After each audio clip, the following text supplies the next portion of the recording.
prova na quinta-feira, a Ju tinha pedido para comentar sobre a anatomia da fossa nasal.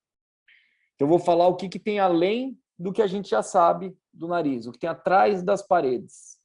O que realmente a gente precisa saber para realizar uma cirurgia bem feita, o que a gente precisa saber para não ter nenhuma complicação que a gente não saiba resolver, tá bom? Eu falo isso bastante com os R3 que passam com a gente nas cirurgias de quinta-feira. Eu acho que a partir do momento que a gente sabe a anatomia, a gente sabe fazer uma cirurgia.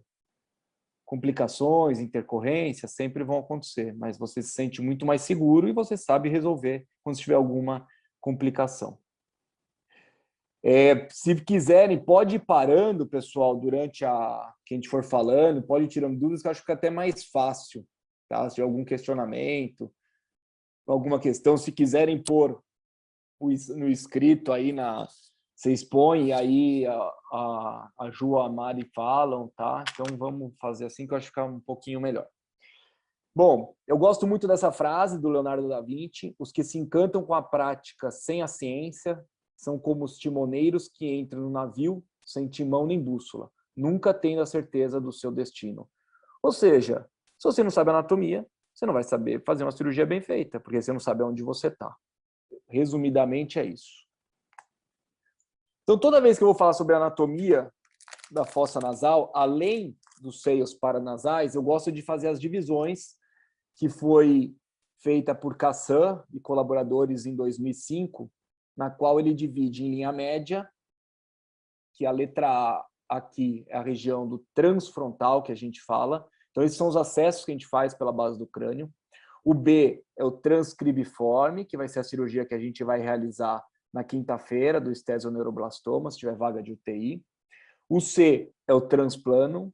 O D é o transtuberculum, que é a região que fica o quiasma óptico. O E é o trancelar, que é o mais comum, é toda a cirurgia de hipófise, é esse que a gente faz, o trancelar. O F é o transclival. Se a gente abre aqui a região transclival, a gente cai na fossa posterior, na artéria basilar, a gente vai mostrar isso. Hoje, vocês mostraram um caso que tinha uma erosão de clivos para mim pela manhã. E o G é transição crânio-vertebral, que a gente fala. Então, você pode chegar em C1, C2, fazer a cirurgia pelo nariz mesmo, e pode acessar essa região. E aí tem o paramediano, que é um pouco mais complexo. Então, o que a gente falou é linha mediana, esse A, C, D, F, H, visão. E aí tem o B, E e G. Aqui o B seria a fossa anterior, que a gente fala, o E, fossa média, e o G, fossa posterior. Mas isso, nesse momento, não é tão importante assim. Então, essa aqui é uma imagem, pessoal, só para vocês terem uma ideia. Já foi aqui, só para vocês se orientarem, aqui é a cela, tá bom? Aqui foi removido, seria a região do clivus, foi removido todo o clivus. Então, eu estou olhando o seio esfenoidal todo aberto. Então, eu estou vendo a carótida, a cela e o seio cavernoso todo aberto, tá bom? Então, aqui a gente consegue ver no seio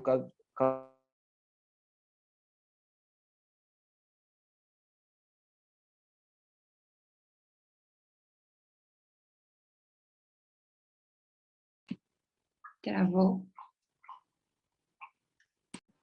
Aqui travou. Ele está exposto aqui, só para vocês terem uma ideia, aqui seria o V1, V2 e V3, tá bom?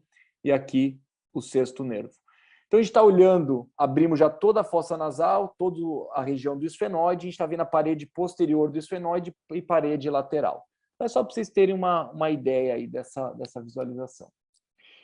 Eu gosto muito dessa imagem, na qual algumas pessoas vão olhar rapidamente e vão ver uma pessoa olhando de frente e outras pessoas vão ver alguém de perfil, tá? Eu quero que vocês consigam visualizar essas duas imagens, tanto a pessoa de frente como de perfil. Porque eu acho que é isso que a gente tem que ver na cirurgia. A gente não pode ter apenas uma visão. A gente tem que ter mais de uma visão. A gente tem que ter uma visão em 3D. A gente tem que ter 360 graus daquela anatomia. E é isso que eu quero dizer. Então, a gente não pode ficar só olhando e vendo que ali tem uma parede. Atrás da parede posterior do seio, atrás do seio maxilar tem uma parede, que é a parede posterior do seio maxilar. Não. Se eu abrir essa parede, o que eu vou enxergar? O que tem lá? Qual que é o dano que eu vou causar se eu abrir ali? Então, é isso que eu quero que vocês entendam. Eu acho que essa imagem representa bem isso. A gente usa muito quando a gente fala em via transnasal ou transcraniana, você tem que saber essas duas anatomias. Então, vamos começar pelo seio maxilar.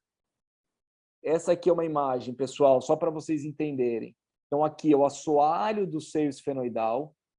Essa estrutura aqui é a tuba auditiva, cortada aqui, dá para ver o terço superior dela, tuba auditiva. Aqui é a parede posterior da rinofaringe, onde tem adenoide, para os R1 só se localizarem. De um lado, a gente tem a parede posterior do seio maxilar, do outro lado, a parede posterior do seio maxilar. Então, eu já removi todo o septo nasal, removi todo o etimoide, abri o maxilar bem amplamente, e aqui a gente tem o seio esfenoidal. Tudo bem, pessoal? Essa é uma imagem parecida, mas eu estou com uma ótica mais anterior. Então, novamente, assoalho do seio esfenoidal, parede posterior do seio maxilar. Aqui a gente tem a lâmina cribiforme. Aqui a gente tem o ósseo do frontal de um lado, ósseo do frontal do outro. Aqui o ducto nasolacrimal. Essa região aqui é a lâmina papirácea. Se eu abrir aqui, eu caio dentro do olho. Tá bom? A artéria etimoidal anterior, eu sempre gosto de perguntar isso na prova. O que ela representa? Qual que é o reparo anatômico dela? Ela é o bordo posterior do seio frontal.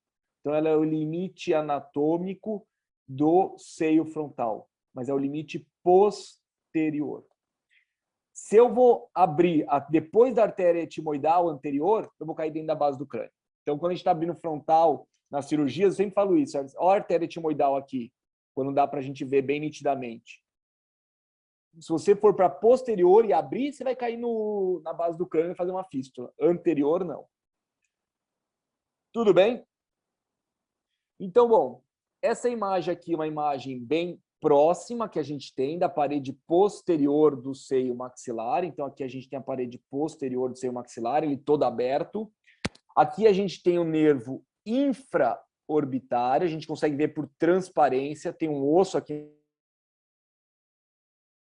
na frente, infraorbitária, ela vai acompanhar o nervo infraorbitário. Hoje no ambulatório eu mostrei, né? Dava para ver na tomografia a região do forame do nervo infraorbitário. E aqui com o ball probe eu estou fazendo um descolamento da mucosa e eu consigo visualizar uma artéria, que é de suma importância para R1, R2 e R3, que é uma artéria que vem, ela é uma continuação da artéria maxilar, que é a artéria esfenopalatina.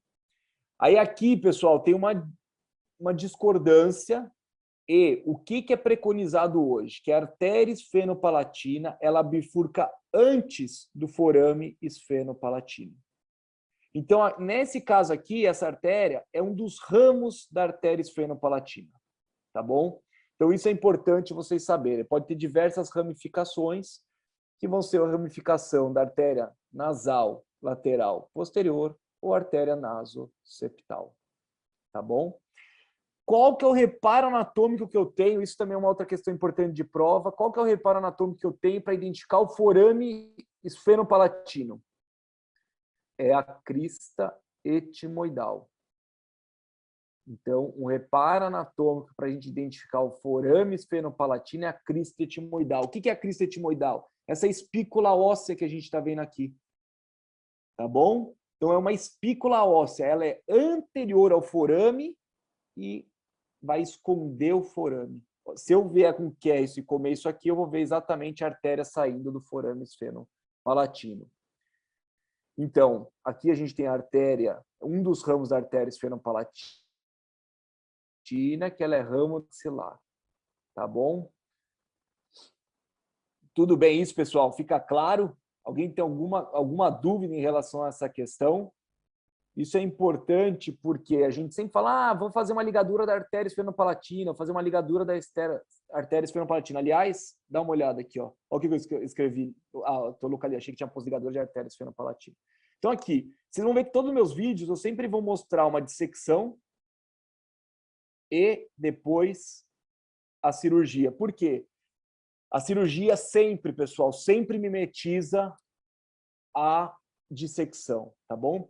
Então aqui é um paciente que tinha sido operado por um colega e aí depois ele pediu uma ajuda aqui no caso, que estava tendo epistaxe. Então ele já tinha feito antrostomia ampla, tá bom? E eu falo isso para vocês, tá na dúvida, tá com dificuldade de achar o forame esfenopalatino, não tá achando, faz uma antrostomia. Por que isso é importante? Porque a artéria, o forame esfenopalatino, ela vai estar na mesma altura, com uma continuação da parede posterior do seio maxilar. Então, você identificando a parede posterior do seio maxilar, só seio um pouquinho mais lateral, você vai encontrar o forame esfenopalatino, tá bom? Ah, mas sempre precisa fazer antrostomia ampla? Não, não precisa, tá? Não precisa. Mas está com dificuldade, não tem problema. Então, aqui estou vindo com um cótonzinho, vou abrir um flapzinho, fazer um descolamento da mucosa, e aí vocês vão conseguir visualizar exatamente o forame esfenopalatino, os ramos, ou o forame aqui, ó. Vocês conseguem ver minha seta? Conseguimos. Dá para ver? É, tá. Então aqui, ó, vocês conseguem ver essa espícula óssea? Ó, aqui, ó, exatamente aqui tem uma espícula óssea que é a crista etimoidal. E aqui está saindo o quê? Ramos da artéria esfenopalatina, tá bom? Então a gente consegue ver exatamente essa imagem. É bem simples a cauterização aí de ramos da artéria esfenopalatina. Você identificou, vai com bipolar, cauteriza e depois rebate o flap de volta. Tá? Qual que é o risco que você tem de fazer isso? Zero. Ah, zero. Zero. O máximo que vai acontecer é você não identificar o forame esfenopalatino, é o máximo. Tá bom? Risco de complicação? Zero. Então, isso aqui é uma coisa que eu estou rindo, não tem que ter medo, isso é uma cirurgia básica, tá, pessoal? Básica, básica, básica. Então, com o bipolar, cauterizou, e depois eu só reposiciono o flap e pronto, acabou o procedimento, tá bom? Então, é bem tranquilo. Então, aqui, só para vocês entenderem, todas as minhas imagens já vai ter sido removido o septo nasal, células etimoidais, tá? Então, é sempre aquela cloaca. É sempre o nariz já foi removido cirurgicamente, ou tumores, etc. Então, só para visualizar. A cirurgia da base de crânio, ela é feita através de reparos anatômicos. E todo reparo anatômico, praticamente, é feito através da parte óssea. Eu preciso visualizar o osso. Eu preciso ver o osso. Então, por isso, eu preciso de exposições grandes. Tá? Então, nessa imagem, só para vocês identificarem, aqui seria a região do assoalho do seio esfenoidal, parede posterior da rinofaringe, para os R1s, onde fica a adenoide. Para os R1. Isso vocês sabem, né, pessoal? Aqui está a adenoide, tá? Aqui, a região da tuba auditiva, e aqui seria a crista maxilar, onde o septo nasal está apoiado, tá bom? Ducto nasolacrimal, e aqui seria o corneto inferior, que já foi removido também. Então, isso aqui é uma megantrostomia, exatamente uma megantrostomia, porque a gente veio até a região, anteriormente, nosso limite foi o ducto nasolacrimal, posteriormente foi a parede posterior, aqui é a lâmina papirácea, embaixo aqui é o assoalho da órbita, e removemos o corneto inferior e viemos até o assoalho. Tá? Teve um caso, uma fibrose cística, que a gente fez isso. Tava o Caio, que agora vai ser Felo, e a Rê, e é exatamente essa exposição que foi feita. Tá bom? Então, cada vez tem sua indicação. Aqui é para a gente visualizar a anatomia. Tá? Então, a artéria, o ramos da artéria esfenopalatina vão estar mais ou menos nessa região aqui. Bom, aí vamos adentro. Vamos dar continuidade a essa nossa anatomia. E aí agora eu estou querendo ir para onde? No seio maxilar? Para a fossa pitérigo-palatina. Eu gosto bastante disso em prova também. Então, primeira coisa que tem que ser feita, a exposição. Fiz uma boa exposição. Fiz uma antrostomia ampliada. Está toda a parede posterior do seio maxilar aberta, está exposta a parede posterior, e aí eu vou remover essa parede. Por quê? Eu vou cair aonde? Se eu abrir a parede posterior do seio maxilar? Na fossa pitérigo palatina. A paciente hoje que mostraram o caso tinha um tumor gigantesco invadindo fossa infratemporal e fossa pterygo-palatina. Era um tumor que vinha de posterior para anterior. Ela baulava para anterior essa parede aqui, pessoal. Essa parede estava baulada, tá bom? Então, como que a gente faz, geralmente? Aí com drill, a gente pega uma broca diamantada, vocês vão ver por que é diamantada, deixa esse osso mais fino, aí vem com Kerrison e vai comendo esse osso. É bem tranquilo. Entre o osso e a fossa pterygo-palatina vai ter periósteo, gordura, e aí vem as estruturas anatômicas. Tá bom? Até a Maia perguntou isso no ambulatório ontem. Você não abre a parede posterior do seio maxilar e cai direto nas artérias. Tá? Tem periósteo, tem gordura e aí vem as artérias. Ah, legal, entendi. Kiki, mas o quanto que eu abro dessa parede posterior do seio maxilar? Depende. Depende de onde você quer ir, né? O tumor está na fossa pterygo-palatina? Está na fossa infratemporal? Está na fossa média?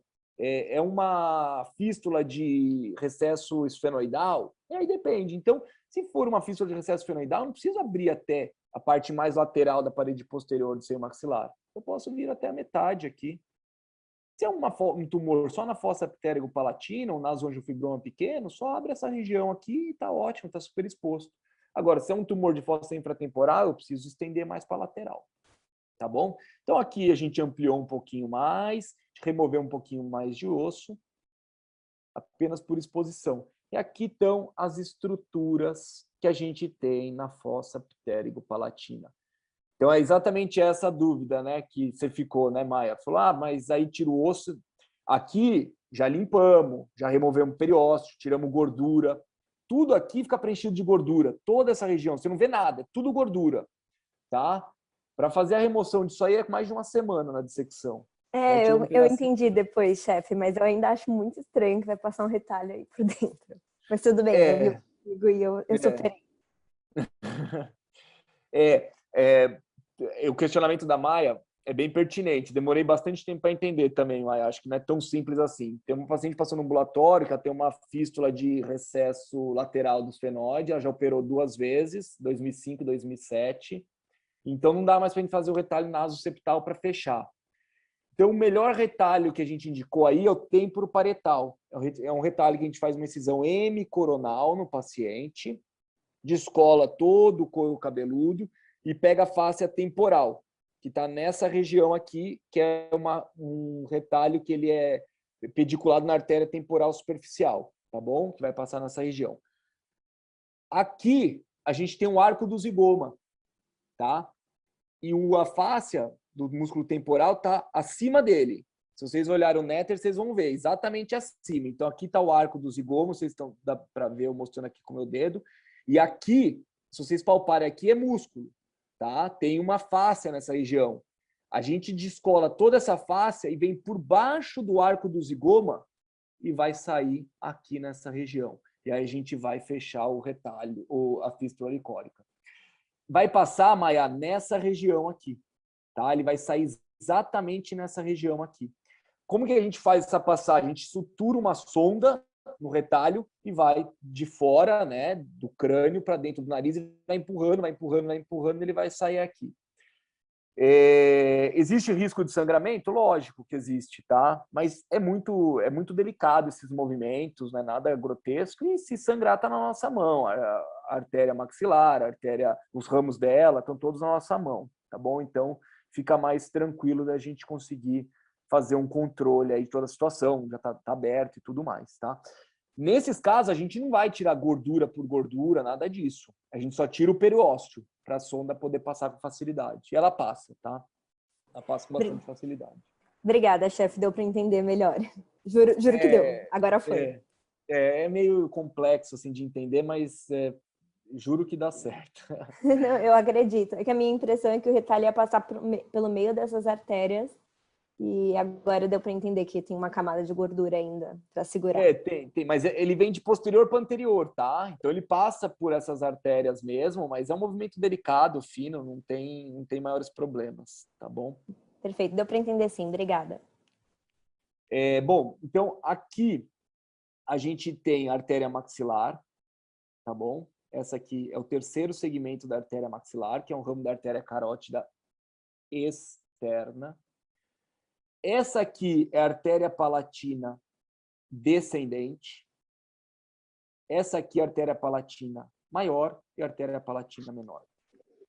Isso aqui até eu queria até fazer um estudo, porque muitos trabalhos falam, eles esquecem que a artéria palatina descendente, ela bifurca em artéria palatina maior e menor antes de passar nos seus forames. Elas às vezes falam que passa igual a esfenopalatina. Ah, passa pelo forame esfenopalatino, aí ela bifurca. Não. A artéria palatina descendente, ela bifurca na fossa ptérigo-palatina, igual a artéria esfenopalatina. E aí depois ela vai passar pelo forame. Tá? Forame palatino maior e forame palatino menor, isso a gente não vê o pessoal comentar muito. E aqui fica muito claro. Eu demorei também para descobrir isso aí, mas é bem nítido na imagem. Aqui a gente tem a artéria esfenopalatina, ela já foi dissecada, foi cortada, ela sairia aqui nessa posição. Essa aqui é a artéria posterior alveolar superior. E aqui a gente tem o nervo infraorbitário. Esse aqui é o músculo pterigóide, aqui, ó, desculpa, esse aqui é o músculo pterigóide lateral, aqui a gente não consegue ver o medial, e aqui é o músculo temporal, tá bom? Então aqui eu abri a parede posterior do maxilar bem lateral, para poder visualizar muito bem a região da fossa infratemporal. Ah, mas como você sabe o que é infratemporal e o que é ptérigo-palatina? Existe uma linha imaginária chamada fissura ptérigo-maxilar, é uma linha imaginária, que faz essa divisão da fossa ptérigo-palatina para a fossa infratemporal. A fossa ptérigo-palatina ela está mais medial nessa parede, na visão. Sempre que eu estiver falando com vocês, eu estou falando na visão cirúrgica, tá bom? Que aí facilita da gente entender. Então, a fossa ptérigo-palatina ela é mais medial e a fossa infratemporal ela é mais lateral, tá bom? Alguma dúvida, pessoal? Deu para entender? Posso perguntar quais são os ramos da artéria maxilar na prova? Qual passa por qual forame? Doutor, tá muito bom. Eu acho que ninguém mandou aqui nenhuma pergunta no chat. Acho que dá para continuar. Tá. Bom, então aqui a gente tem, de novo, uma imagem um pouquinho mais anterior. Eu estou com uma tesoura de dissecção bem na região do gânglio ptérigo-palatino, o famoso gânglio ptérigo-palatino, que a gente tanto vê, falar, lê sobre ele, mas visualmente ele é muito difícil. Até na dissecção ele é difícil. Na cirurgia é difícil. Tá? Tudo que na dissecção é difícil, você multiplica por 10 em cirurgia, etc. Então, na dissecção ele é difícil. Ele é um emaranhado de nervos, da onde vai sair o nervo do vidiano. Tá bom? Então, é só para vocês poderem visualizar isso aqui. E aí, o nervo do vidiano de anterior para posterior, eu vou falar mais adiante para ele qual que é a importância dele. Aqui em cima, alguém sabe o que é isso aqui? Eu estou vendo? Alguém imagina? Papirácea? Papirácea. A papirácea foi removida. Aqui a gente tem a periórbita, tá bom? Mas é exatamente isso. Seria a posição da lâmina papirácea. E aqui é o assoalho da órbita. Então, quando vai fazer descompressão de órbita, existem alguns locais, alguns grandes centros, que eles falam que você tem que descomprimir tanto medial, que é a lâmina papirácea, como inferior, tá? Que é o assoalho da órbita.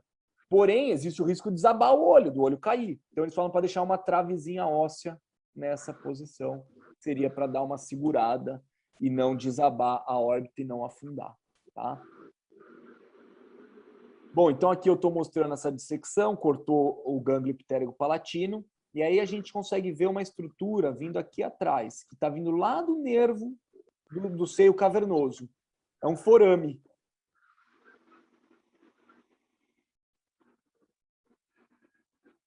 Alguém sabe que forame de fechamento de fístula licórica do recesso lateral, do recesso lateral. Estão me ouvindo? Oi, doutor. Deu uma travada.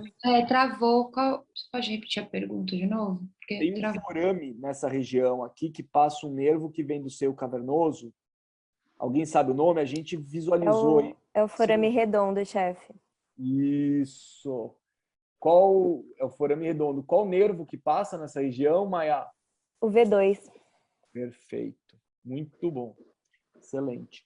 Então, ele sai do... É um ramo do nervo trigêmeo, ele passa inferiormente no seio cavernoso, pelo forame redondo e vai dar origem ao nervo infraorbitário.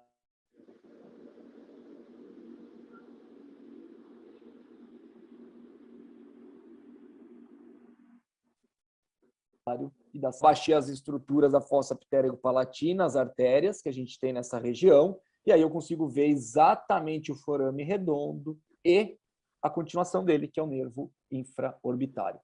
Sempre, pessoal, na fossa ptérigo-palatina, as artérias, na visão cirúrgica, ela vai estar protegendo os nervos. Os nervos estão atrás das artérias, tá bom? Então, vamos retomar as passagens. Se eu quero chegar na fossa ptérigo-palatina, eu preciso primeiro remover a parede posterior do seio maxilar. Depois, eu preciso remover o periósteo, que existe. Preciso remover todas as gorduras. Aí eu vou encontrar as artérias e atrás o nervo. Tá bom? Deu para entender essa anatomia? Então, isso é importante para a gente saber. Aqui foi removido já a região mais...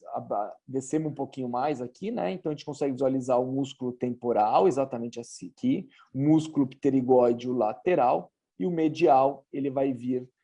Aqui, ó, pessoal, é a lâmina pterigóidea medial. Então, ele vai sair da lâmina pterigóidea e vai para a região do osso temporal. Ele fica na horizontal, tá? Isso é importante. Um fica na vertical, que é o músculo pterigóide lateral, e o outro fica na horizontal, que é o músculo pterigóide medial. Tudo bem, pessoal? Tranquilo? E aqui é a tuba auditiva, só para vocês se localizarem. E aqui é o nervo do vidiano, que a gente vai falar mais adiante dele. Lembra que eu falei que não é para usar broca cortante na parede posterior do seio maxilar? Por causa disso, ó. Isso aqui é uma cirurgia, a gente estava fazendo na Santa Casa. Veja que eu estou com uma broca cortante, né? Ó, deixa eu só voltar aqui para vocês verem. A broca cortante já tem esses tracinhos aqui. Quando ela é diamantada, ela é única, tá? Ela é lisa. Então, eu estava abrindo, a gente ia fazer uma abertura ali da parede posterior do seio maxilar. Estou abrindo, estou removendo, vou deixar ela mais delgada e tudo mais, sem maiores problemas. E aí, ó, a hora que eu entro um pouquinho mais de cara, ó o que acontece. Fui eu que fiz isso, ó.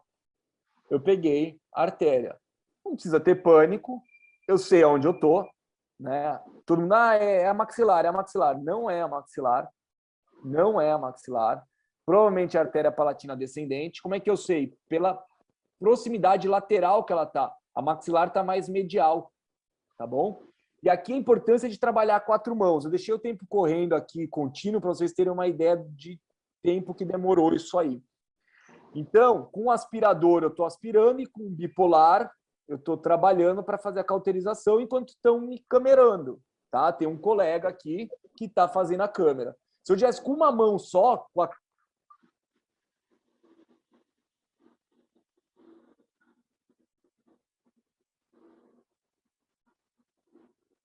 câmera, a 4 mãos que a gente fala, tá bom? Então foi tranquilo, cauterizou ali, parou o sangramento e aí continuamos a cirurgia sem maiores problemas. Troquei, né?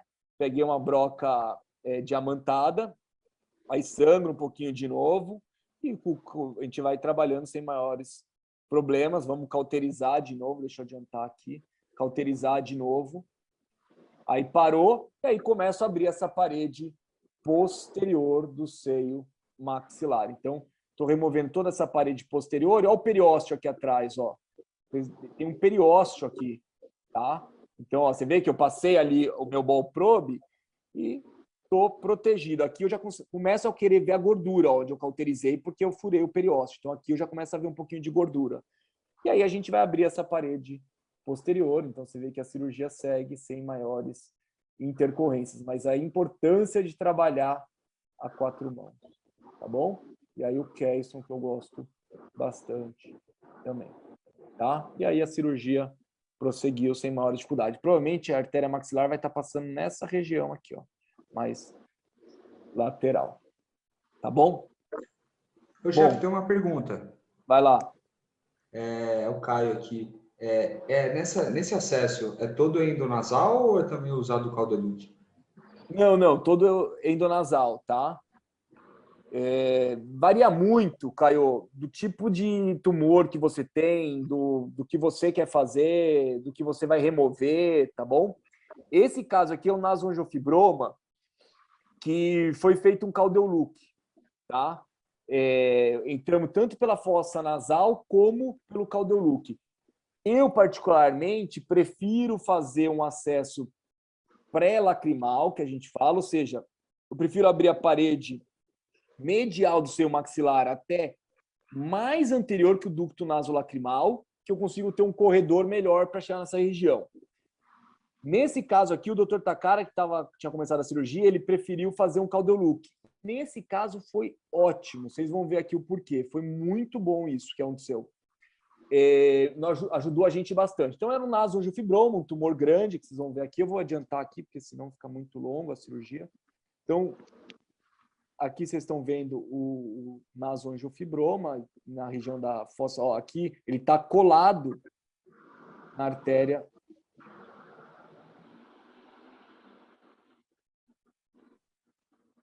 maxilar. Então, aqui é a artéria maxilar, tá? Então, esse tumor estava colado na artéria maxilar, ou seja, ele pegava a fossa infratemporal, fossa pterygo-palatina, ia para o lado contralateral, fossa nasal, todo esfenoide e etc. Bom, e aí foi fazendo a remoção do tumor, tudo. Aqui dá para a gente ver. E aí, o que a gente dá de cara na cirurgia? Com a artéria maxilar. E aí, o tumor estava totalmente envolvido na artéria maxilar.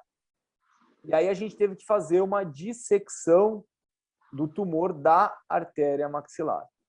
Então, demandou um tempo maior, foi um pouquinho mais complexo, mas aconteceu tranquilo. E aí, aqui a importância, ó, a câmera tá pela fossa nasal e você vê que tem instrumentos que estão pelo Caudeluc. Então, a gente está na fossa nasal esquerda aqui, tá, pessoal? Eu sei que é difícil às vezes entender, mas aí vem com o ball probe e vai descolando todo o tumor da artéria maxilar, tá?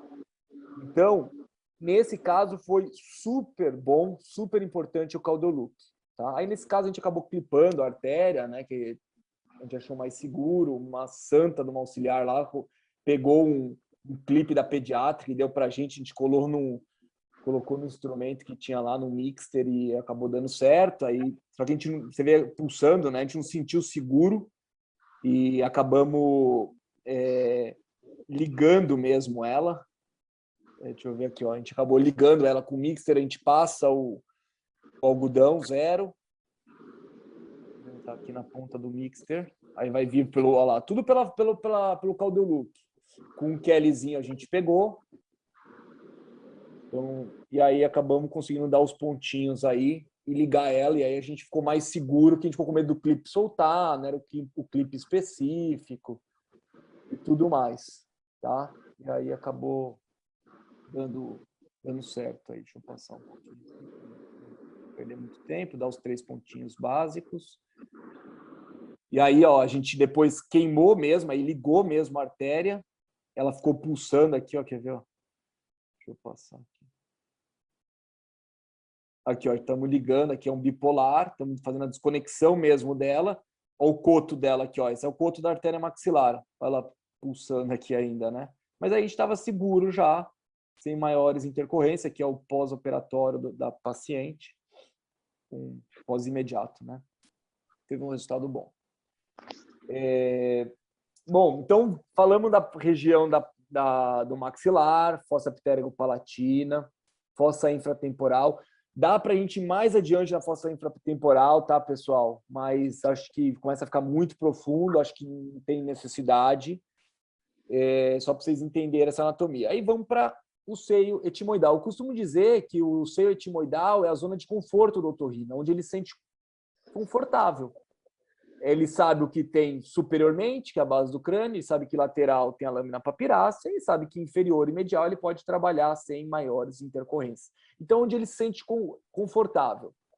Tá? Então, nessa imagem aqui, já foi, estou com uma ótica angulada de 30 graus, olhando para cima, já foi removido de novo todas as células etimoidais, já foi removido o septo nasal e eu estou tendo essa imagem. Só para vocês entenderem, lâmina papirácea de um lado, lâmina papirácea do outro lado.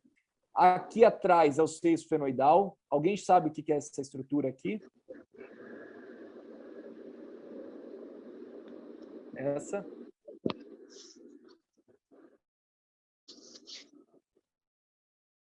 Não está adiantando, acho, falar.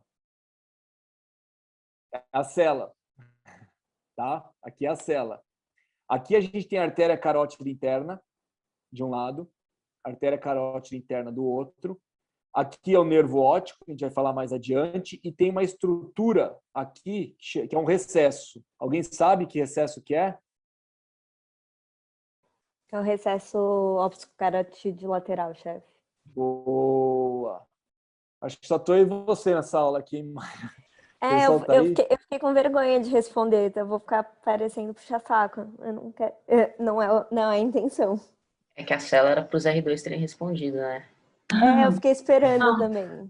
Que Mas- desfeito, eu R2 falei a cela? alguma coisa também. Eu quero ver eles acertarem isso na prova. Aí, então, isso aqui é super importante, então, recesso óptico-carotídeo lateral. Por que ele é importante? Porque ele é a transição do nervo óptico e da artéria carótida interna, tá bom? A partir do momento que eu acho o recesso óptico-carotídeo lateral, eu sei onde está o nervo óptico, ele vai estar superior, e sei que medial a ele eu tenho a carótida, tá? Superiormente aqui eu tenho a região do plano esfenoidal, eu tenho a região da lâmina cribiforme, eu tenho a artéria etimoidal anterior de um lado, a artéria etimoidal do outro lado, que, como eu falei anteriormente, ela é o reparo anatômico, que ela é o bordo posterior do seio frontal. Se eu abrir aqui, eu caio na base do crânio. E aqui a gente tem a artéria etimoidal posterior, que ela é a transição, ele é um reparo anatômico, que é a transição entre o plano e a lâmina cribiforme. Então, a artéria etimoidal anterior tem o seu reparo anatômico, assim como a artéria etimoidal posterior. A artéria etimoidal medial, nem sempre ela está presente, pode ter uma variação anatômica, na grande maioria das vezes a gente nem visualiza ela. Tá? Então, de novo, pessoal, eu estou com uma ótica de 30 olhando para o teto, tá bom? Então, é isso que a gente precisa saber. Que artéria que é essa aqui, pessoal?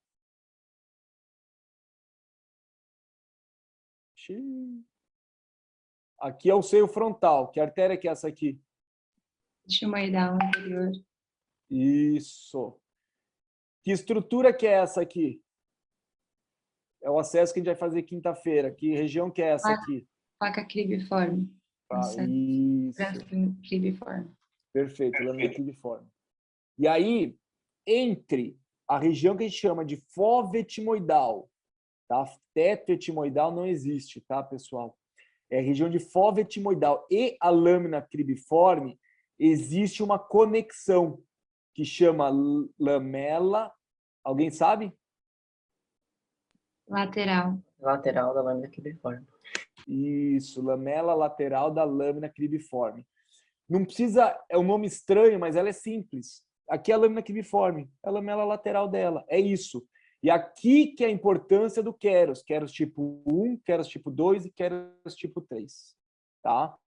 É essa extensão aqui, que é como se fosse uma escadinha. Então, a gente tem a fova etimoidal, a lamela lateral da lâmina cribiforme e a lâmina cribiforme. Essa variação aqui, que pode ser de 0 a 8, 0 a 10, seja o que for, vai definir o que é o Keros, tá bom? Então, isso para você entender, tá, pessoal? Não é decorar.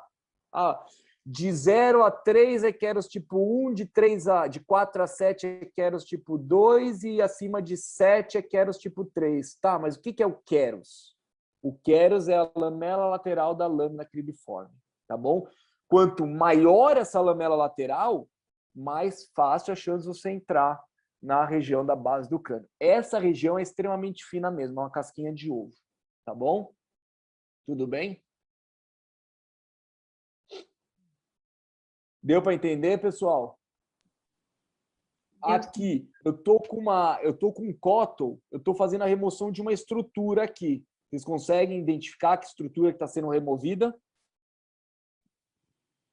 Papirácea. Isso, a lâmina papirácea. Então, aqui é a periórbita, tá? Bom, aí aqui nessa imagem, a gente já removeu toda a lâmina papirácea, removemos toda a periórbita, removemos gordura que tem, e aí a gente vai visualizar o globo ocular, a órbita, tá? Então, aqui, isso aqui é a órbita. Isso aqui é o nervo óptico, tá bom? É o segundo nervo. Aqui é o músculo reto medial e aqui a gente tem o músculo reto inferior. Tudo bem, pessoal? E qual artéria que é essa aqui?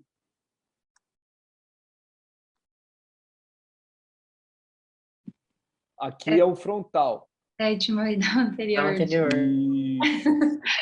Artéria etimoidal anterior, que ela é ramo de qual artéria? Oftálmica.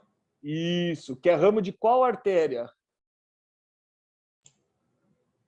Carótida interna.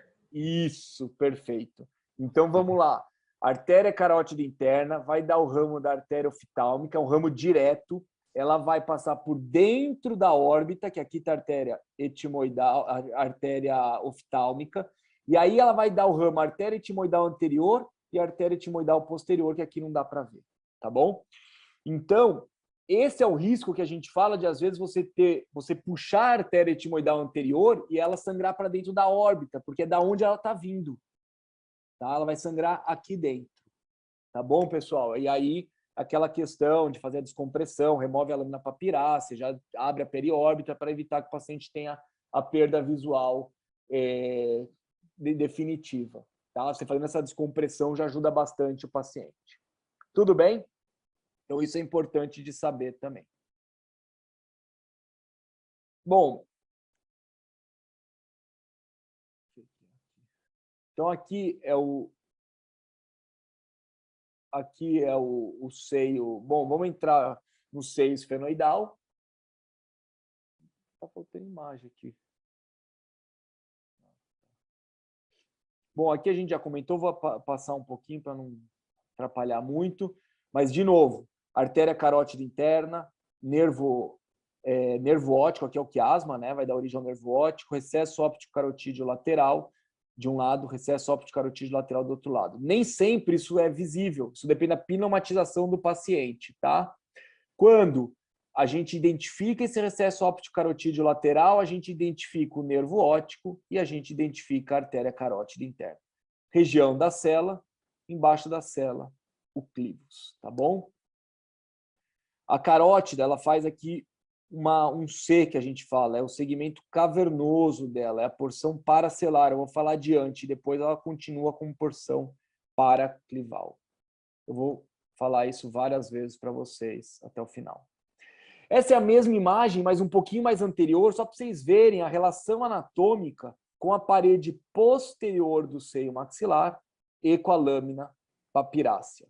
De um lado, lâmina papirácea do outro, seio esfenoidal, artéria etimoidal anterior, plano, lâmina cribiforme e assoalho do esfenoide.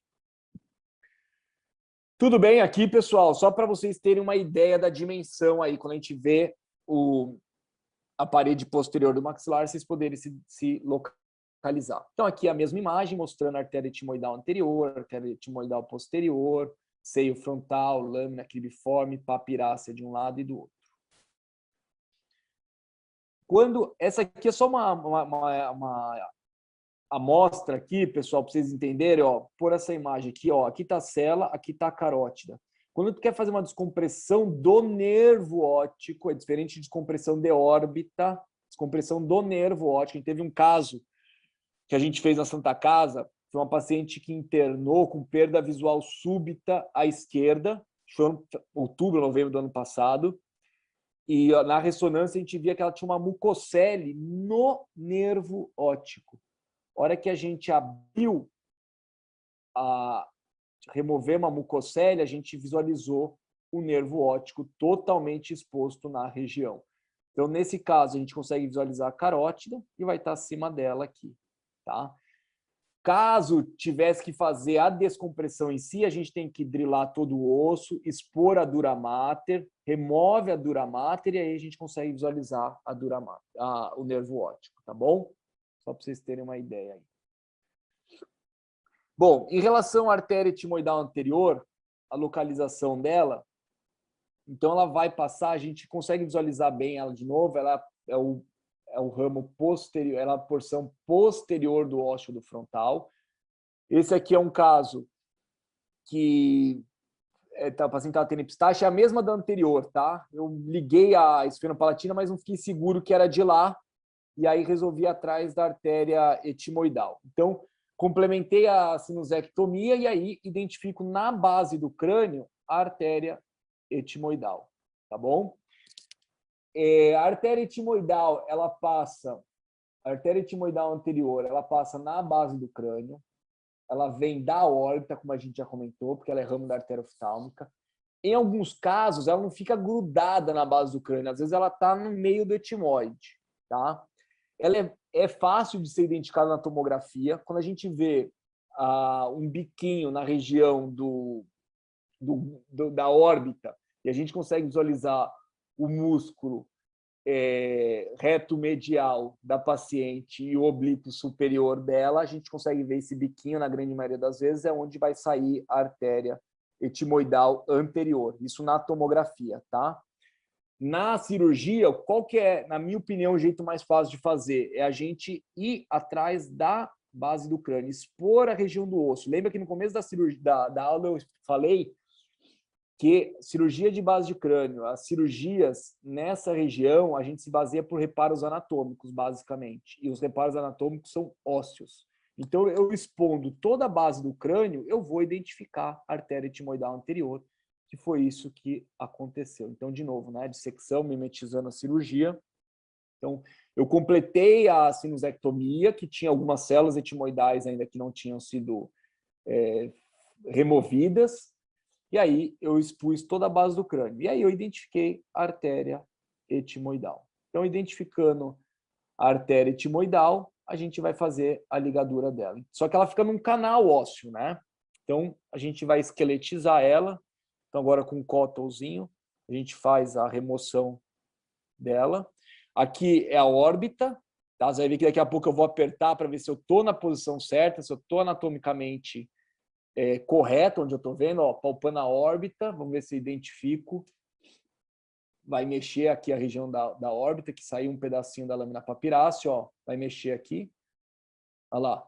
Então, é isso mesmo, está vindo da órbita essa artéria. Então, a artéria etimoidal anterior, né? Posição anatômica e tudo mais. Então, eu esqueletizei toda a artéria etimoidal, e aí, com bipolar, nessa região, pessoal, tem que usar o bipolar, não pode usar o mono, porque senão pode fazer uma fístula licórica, porque o monopolar, ele irradia calor, ele irradia energia, e aí acaba fazendo uma fístula licórica, tá bom? O bipolar, a energia fica entre as duas pás, e aí assim não extravasa essa energia, esse calor, e a gente fica mais seguro, tá? Então fez a cauterização de um lado, aí vou fazer do outro, que eu não senti seguro ainda em manter como estava, e aí vai acabar o procedimento, tá? Então a gente ligou a artéria etimoidal anterior e resolveu, tá bom?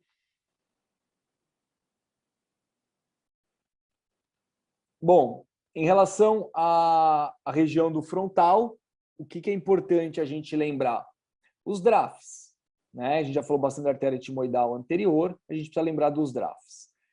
Então, existe o DRAF tipo 1, tipo 2, que a gente divide em 2A e 2B, e o tipo 3. Até hoje, a gente estava no ambulatório, e aí o 30 estava falando, foi feito um DRAF 1 à esquerda, ele falava, né? E acho que estava eu e o Felipe, a gente 1A, né? Tipo, DRAF 1A. Não, ele estava querendo dizer DRAF 1 do lado esquerdo, mas ele estava falando DRAF 1A esquerda, né? Então não tem DRAF 1A, é DRAF 1, DRAF 2A, DRAF 2B e DRAF 3. O que é cada um? DRAF A, quando a gente faz só a remoção da região etimoidal e já visualiza o ósseo do frontal, que é só a abertura do recesso do frontal que a gente fala. Esse é um DRAF 1A.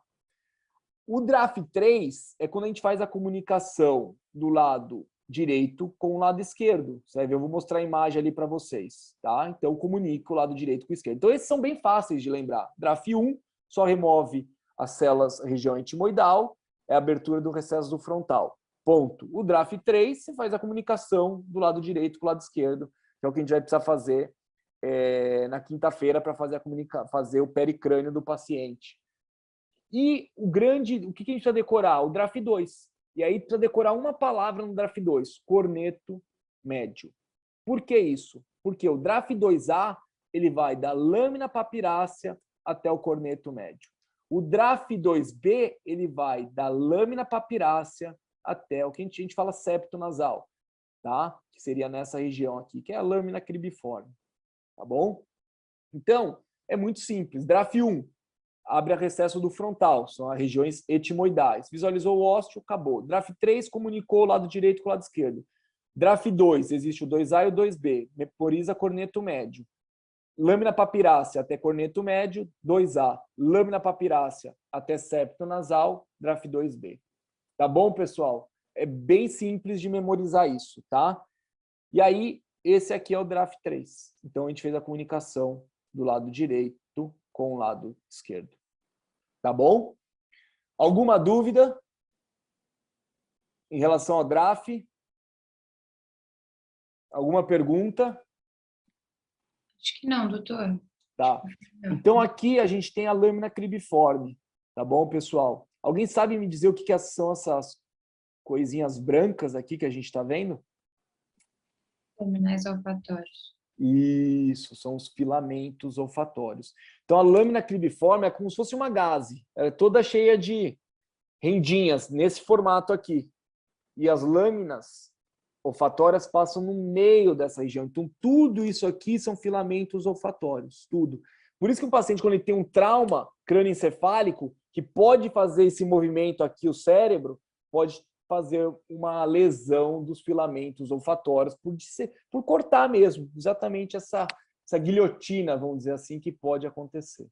Tá bom? Então, os filamentos olfatórios a gente encontra em grande quantidade nessa região da lâmina cribiforme. Então, aqui só estamos cortando as artérias etimoidais, só mostrando a exposição aqui de toda a base anterior do crânio. Isso aqui é a região do frontal. Opa. Eita. Então, a região do frontal, tá? É o lóbulo frontal aqui. E aqui o nervo olfatório de um lado e do outro, ele já foi cortado. Senão ele viria de anterior para posterior, ele fica nesse sentido aqui, na transversal. Tá? Ele percorre toda essa região de anterior para posterior. Tá bom? Então, só uma imagem mostrando isso. É um esthesioneuroblastoma, um CADIX-C.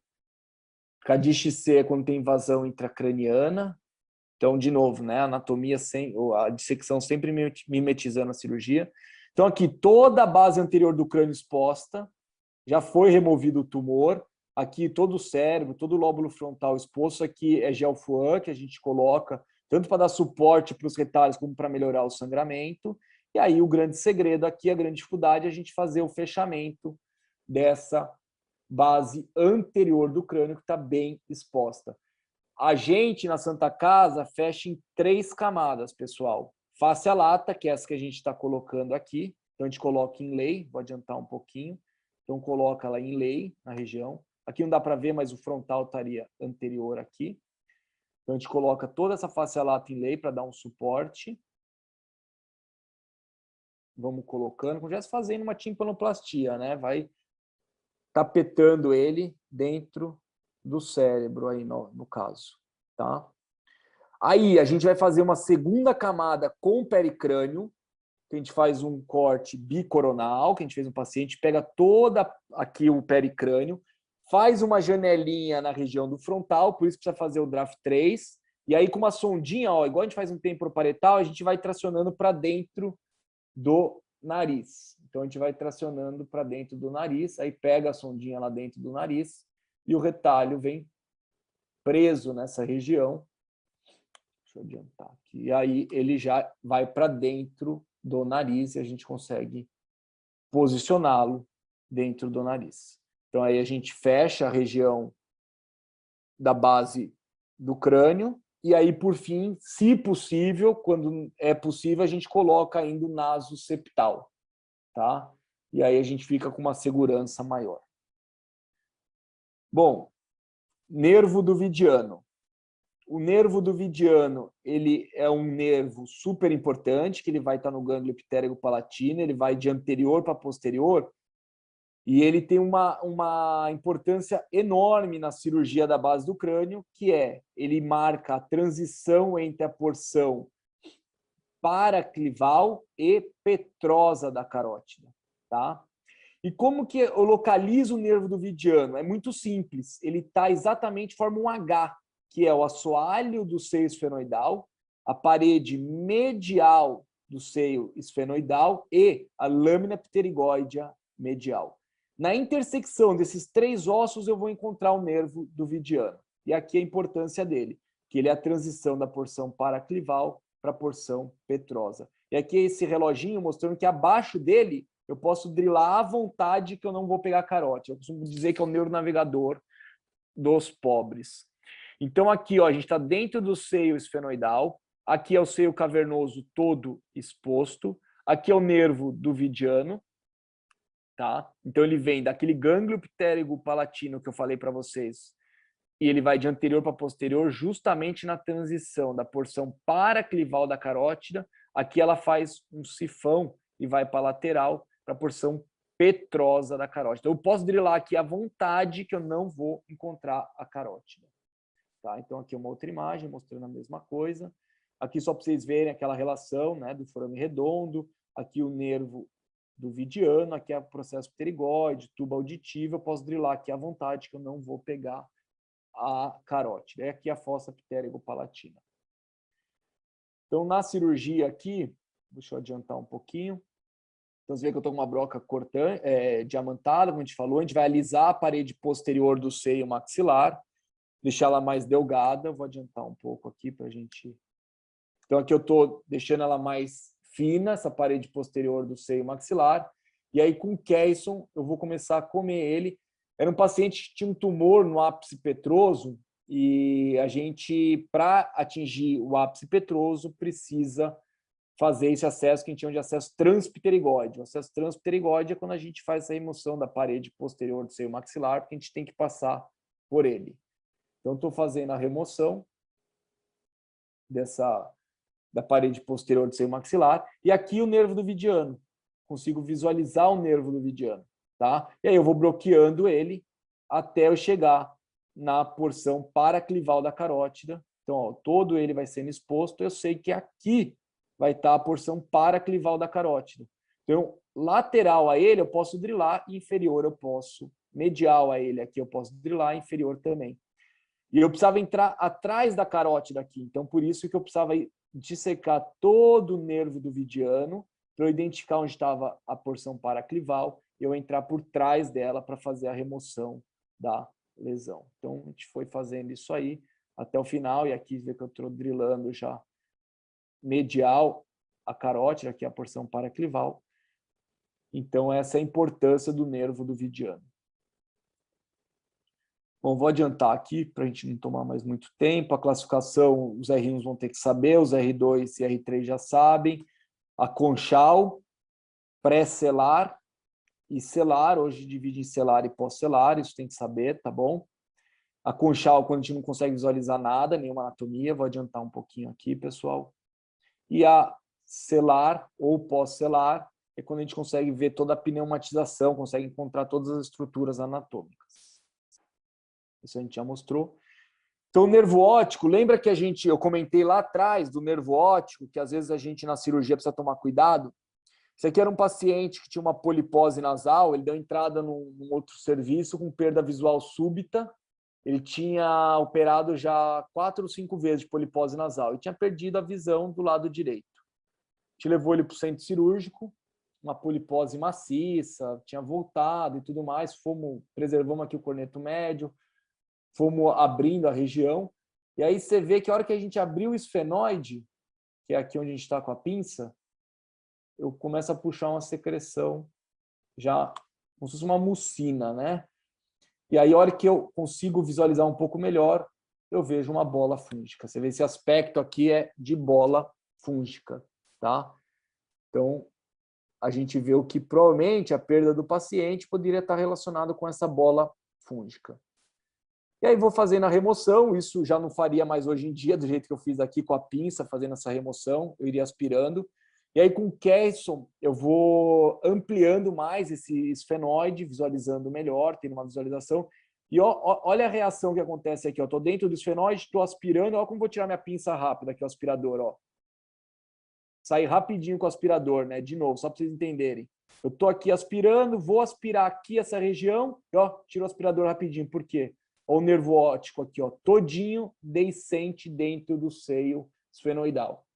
Então, provavelmente essa bola fúngica fez a erosão de todo o canal do nervo óptico, e o nervo óptico estava todinho, ó, vou passar o ball probe nele aqui, ó, na região que ele está.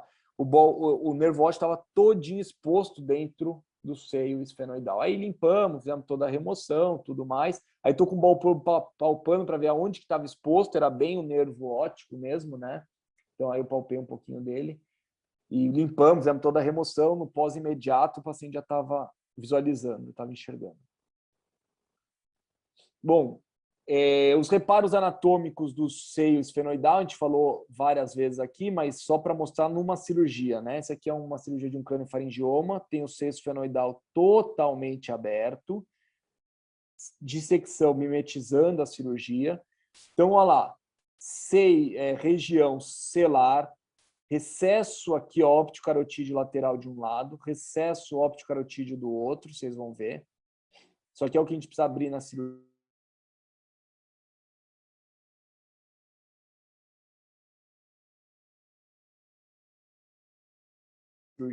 Remoção do tumor. Você vê que nesse caso ajuda muito o recesso óptico-carotídeo, porque eu sei que acho que deve ter dado uma travadinha aí. Eu sei que o nervo óptico vai estar em cima do recesso óptico-carotídeo e a carótida vai estar do lado. Então, vou adiantar aqui. Aí é um crâniofaringioma, lembra um colesteatoma, né? Ó, parece uma pedra. A gente faz a remoção dele. Depois faz o fechamento aqui, ó, colocamos uma fáscia inlay para fazer o primeiro fechamento do paciente, e depois a gente coloca o retalho nasoseptal, que ele é pediculado na artéria nasal nasoseptal, como o nome diz, ou retalho de Haddad, e a gente coloca o retalho para fazer o fechamento desse defeito na base do crânio, tá bom? Então, o importante, qual que é o segredo do retalho? Sempre tem que estar em contato direto com a parte óssea, tá? Então, ele precisa ficar totalmente em contato com o osso, que é muito mais fácil dele fixar. Bom, agora uns detalhes importantes dessa região, estamos no final da aula. Então, aqui a gente tem a região da cela, carótida de um lado, carótida do outro. Acima da cela, a gente chama de região supracelular, como o nome diz, e é dura mater aqui. Se eu abrir essa região, eu vou ver a haste hipofisária, o quiasma óptico e o lobo frontal. Essa artéria pequena que irriga o quiasma óptico é chamada de artéria hipofisária superior. Ela parece um fio de cabelo. Se a gente lesar ela na cirurgia, o paciente perde a visão desse lado. Tá? Então, aqui a gente tem o quiasma óptico, a artéria hipofisária superior e a haste hipofisária, que ela passa no meio do diafragma e vai para a região da cela. Essa estrutura aqui é o seio intercavernoso superior. Ele liga o seio cavernoso do lado direito com o seio cavernoso do lado esquerdo. Então, aqui a mesma imagem, só para vocês verem essa haste hipofisária, a cela, artéria hipofisária superior de um lado, artéria hipofisária superior do outro, ela é ramo direto da artéria carótida interna, e o quiasma, a gente consegue ver, vai dar origem ao nervo de um lado, óptico, e do outro. Então, aqui, só para vocês verem, é uma cirurgia também. Então, aqui é o Dr. Américo que está fazendo, então é um meningioma enorme. Você vê o quiasma todo exposto aqui na região, dá para visualizar exatamente ele aqui, o quiasma, e o meningioma estava em contato direto com o quiasma óptico aqui do paciente, vai fazendo toda a dissecção minuciosa, vocês estão vendo aqui, vai fazendo delicadamente para o paciente não ter nenhuma perda visual, e a hora que ele vai aspirar aqui posteriormente, ó a artéria aqui, ó, a artéria cerebral anterior. Ó, para surpresa, a artéria cerebral anterior de um lado, a comunicante, a artéria cerebral anterior do outro lado. Então tem que fazer toda essa dissecção minuciosa até fazer toda a retirada desse tumor e os riscos enormes aí da cirurgia, né? Tá? E aí vai devagar, isso aí demora horas e mais horas para fazer isso aí, tá bom? Bom, aqui é uma imagem, só para vocês verem, uma mais anterior, parede posterior do seio maxilar, seio esfenoidal. Aqui foi dissecado um pouco do clivus, né? Então ficou metade já dissecado o osso e a outra metade preservado, só para vocês entenderem. Então aqui a gente tem a cela, tá? E aí vai comparando com o outro lado, aqui é a região do clivus. Se a gente abrir aqui vai dar artéria basilar, artéria carótida interna, esse aqui é o nervo óptico e aqui o seio cavernoso. Aqui uma imagem mais próxima, a gente consegue ver o seio cavernoso. Esse aqui é o sexto nervo, ele vem da fossa posterior, passa pela dura mater, pelo canal de Dorelos, posteriormente aqui a porção paraclival da carótida e vai para o ápice petroso. Assim como o V1, que é o ramo do nervo trigêmeo, que está inferior a ele, tá bom? Nesse caso, eu estou medializando a carótida, isso na cirurgia não é possível, tá bom, pessoal? Aqui está o sexto nervo, que está no seio cavernoso. Aqui está o V1, que o sexto nervo fica sobre o V1. Então, a gente tem um V1 aqui, que vai para o ápice petroso também. Esse aqui é o quarto nervo e esse é o terceiro. Aqui estão todos os nervos que passam pelo seio cavernoso, tá bom? Então, é o sexto, o terceiro, o quarto, que é bem pequenininho, o V1, e aqui não aparece só o V2, que passa no seio cavernoso. Todos eles vão para o ápice petroso, tá? É só para terminar, então, aqui a cela, aqui já removeu todo o clivus, removeu um plexo que tem nessa região, e a hora que abre a dura nessa região, a gente vai dar origem, vai ver a artéria basilar. Aí a gente vai ter artéria cerebral posterior, artéria cerebelar superior, e entre as duas a gente tem o terceiro nervo. Entre as duas, que é isso aqui, ó, é o terceiro nervo que está passando pela fossa posterior e vem para cá. Todas essas estruturas vão para o ápice petroso. Vocês podem ver que o sexto nervo, ele é o mais medial que ele fica. Deixa eu ver aqui, dá para ver. Ó, é o mais medial na visão endoscópica, na parede medial do seio cavernoso. Tá? Então, quando tem um tumor que vai do esfenoide para seio cavernoso, ele é o primeiro nervo a ser acometido. Quando é um tumor que vem da fossa temporal, fossa média, para seio esfenoidal, ele vai ser o último a ser acometido. Então, isso é bom para a gente ter uma ideia da onde está vindo o tumor, para onde ele está indo, tá bom? Então, artéria basilar, artéria cerebral posterior, artéria cerebelar superior, entre as duas sai o terceiro nervo, que vai lá para o ápice petroso. O ápice orbitário, desculpa. Então, aqui só uma imagem mostrando uma cirurgia de um meningioma. Então, aqui está a região da cela. A gente abrindo aqui a região do clivus, a gente vai ver a basilar toda exposta na fossa posterior. Essa é a região mais comum de dar fístula licórica, tá bom, pessoal? Porque a pressão intracraniana na fossa posterior é mais alta. Então, é uma região que a gente tem que tomar muito cuidado com a reconstrução, tá? Então, nesse caso aqui, só expondo toda a artéria basilar.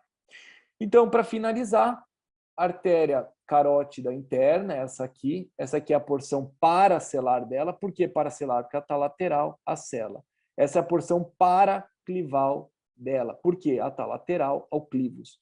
A gente vê o sexto nervo, que vem da fossa posterior, passa por trás da porção paraclival, pelo canal de Dorelos, anote aí, canal de Dorelos, pode cair na prova, e sobe para o ápice orbitário. Aqui é o terceiro nervo, aqui é o V1, aqui é o V2, passando pelo forame redondo, e aqui é o V3, passa pelo forame oval. O V1, V2 e V3 são ramos do nervo do trigêmeo, tá bom?